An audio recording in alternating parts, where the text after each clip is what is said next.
Peter Thiel एक billionaire entrepreneur, venture capitalist और founder है पेपाल के। उन्होंने स्टार्टअप्स और बिजनेस के ऊपर एक लेक्चर लिया था स्टैनफोर्ड यूनिवर्सिटी में। उस लेक्चर में उन्होंने स्टूडेंट्स को कुछ प्रिंसिपल्स बताए थे जिससे वो स्टूडेंट्स भी उनकी तरह $1 बिलियन बिजनेस बना सकते हैं, और वो भी हमारे वर्ल्ड को बेटर इंप्रूव करके। ब्लेक मास्टर नाम के एक स्टूडेंट ने इस लेक्चर की एक डिटेल नोट बना ली थी।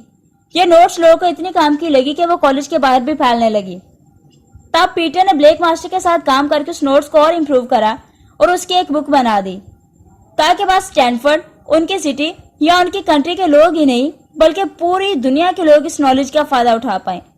आज मैं उसी बुक के कुछ प्रिंसिपल्स आपके साथ शेयर करूंगी। So let's begin. Principle number 1, go from 0 to 1। एक ऐसे टाइम पे जब ड्राइविंग के लिए घोड़ों का इस्तेमाल होता था, उस टाइम अगर आप लोगों को और तेज घोड़े ला के देते या बेहतर घोड़ा गाड़ी बना के देने का बिजनेस करते, तो आप जो प्रोग्रेस करते उसे बोलते हैं 1 से N जाना। लेकिन अगर आप घोड़ा गाड़ी के बजाय लोगों को ट्रैवलिंग का एक नया तरीका बता देते, एक कार बना के, जिसे हेनरी फोर्ड ने किया, तो उस प्रोग्रेस को कहते हैं 0 to 1 जाना। अगर आपको सक्सेसफुल बनना है तो कुछ नया करो और 0 to 1 जाओ। इसे वर्टिकल प्रोग्रेस भी बोलते हैं। कुछ ऐसा करो जो पहले कभी नहीं हुआ हो, क्योंकि आप जो चीज पहले से बनी हुई है बस उसे ही कॉपी कर रहे हो अपने थोड़े बहुत चेंजेस लगा के, तो आप 1 से N जा रहे हो, जिसे हॉरिजॉन्टल प्रोग्रेस भी कहते हैं। लेकिन ये करने से आपको सक्सेस मिलने के चांसेस बहुत कम हो जाते हैं। गलती से आपको थोड़ी सक्सेस मिल भी जाएगी तो वो बहुत बड़ी नहीं होगी और ज्यादा टाइम के लिए वो टिकेगी भी नहीं। बिजनेस वर्ल्ड में एक बड़ा इवेंट बस एक ही बार आता है। दुनिया का अगला बिल गेट्स ऑपरेटिंग सिस्टम नहीं बनाएगा, अगला mark Zuckerberg social network create नहीं करेगा और अगला लैरी पेजिक सर्च इंजन नहीं बनाएगा। अगर आप इनके प्रोडक्ट्स को कॉपी कर रहे हो तो आप उनसे सीख नहीं रहे हो, क्योंकि इन लोगों ने ह्यूज सक्सेस पाई थी जस्ट 0 से 1 जाके। पर अगर आप इन्हें एग्जैक्टली कॉपी करने का ट्राई करोगे तो आप बस 1 से N जा पाओगे, जो कि बेस्ट ऑप्शन बिल्कुल भी नहीं है। Principle number 2, become a monopoly, avoid competition. हम ऐसे सोसाइटी में रहते हैं यहाँ कंपटीशन को बहुत इंकरेजमेंट मिलता है। हमारा एजुकेशन सिस्टम बच्चों को बचपन से ही कम्पीट करना सिखाता है। पहले वो मार्क्स के लिए एक दूसरे से कम्पीट करते हैं और फिर जॉब के लिए। फिर कोई नहीं मिलता तो वो अपने नेबर्स के साथ ही कम्पीट करने लगते हैं। पड़ोसी से ज्यादा अच्छी कार रखना, उससे बड़ी टीवी रखना, ये सब स्टूपिड चीजें कंपटीशन बन जाती हैं। पर सच तो ये है कि कंपटीशन आपको हर चीज के लिए मोस्टली लॉस ही देगा।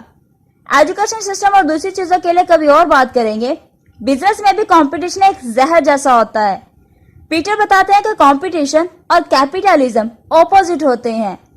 एक प्रॉफिट जनरेट करने से रिलेटेड होता है, जबकि दूसरा प्रॉफिट को खत्म करने से रिलेटेड है। आपके बिजनेस मार्केट में जितना ज्यादा कंपटीशन होगा उतना कम आप प्रॉफिट कमा पाओगे, फिर चाहे आपका बिजनेस कितना ही बड़ा क्यों ना हो। एग्जाम्पल, यूएस की एयरलाइन कंपनीज करोड़ों और अरबों में पैसे बनाती है, पर फिर भी 2012 में वो कंपनी एक पैसेंजर पे जस्ट 37 सेंट का प्रॉफिट कमा पाई थी। अब इसे कंपेयर करते हैं गूगल से। गूगल ने इससे टोटल 50 बिलियन बनाए थे, जबकि एयरलाइन ने 160 बिलियन। लेकिन गूगल ने उस 50 बिलियन में से 21% का प्रॉफिट बनाया था, जो कि एयरलाइन कंपनी से 100 गुना ज्यादा था। ऐसा इसीलिए हुआ कि एयरलाइन कंपनीज एक दूसरे से कम्पीट करने के चक्कर में अपने टिकट्स के दाम कम कर रही थी, लेकिन दूसरी तरफ गूगल अकेले ही अपना ज्यादातर मार्केट डोमिनेट कर रहा था, बिना किसी से प्रॉफिट के लिए कम्पीट करे। आज के टाइम पे अगर हम सारी यूएस कंपनीज के प्रॉफिट को ये कर दें, फिर भी गूगल उनसे 3 गुना ज्यादा प्रॉफिट कमाता है। गूगल ऐसा कर पाता है क्योंकि गूगल का सर्च इंजन एक मोनोपोली है और इस चीज में उसका कोई भी बड़ा कॉम्पिटिटर नहीं है। अगर मैं आपको इंटरनेट पे कुछ भी सर्च करने के लिए बोलूं तो आप बिना सोचे गूगल पर ही जाओगे। क्यों?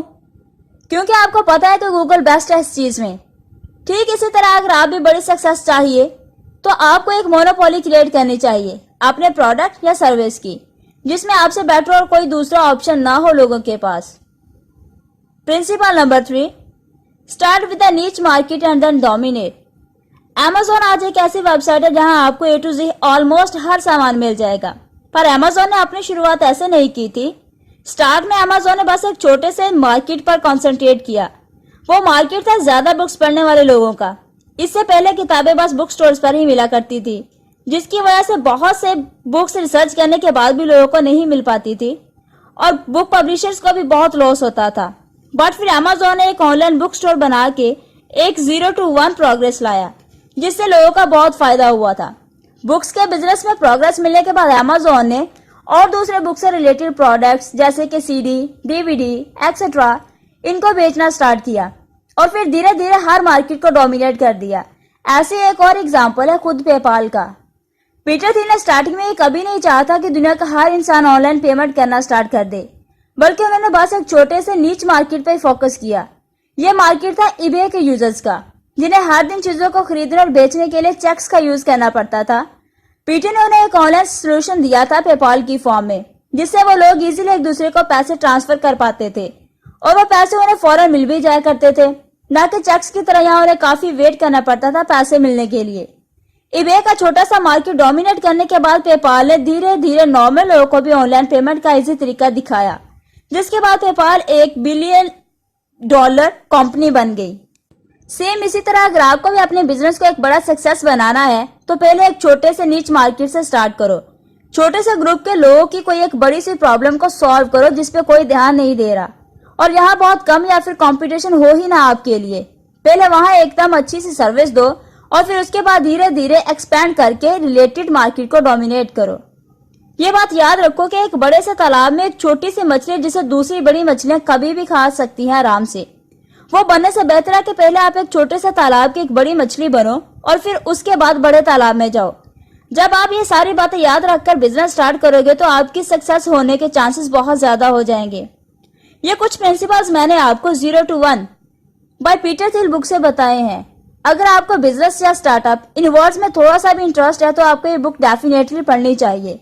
इसमें बहुत सी वैल्यूएबल चीजें हैं जो आपको नेक्स्ट बिलियनर कंपनीज कैसे बनाना है ये बात सिखा सकती है।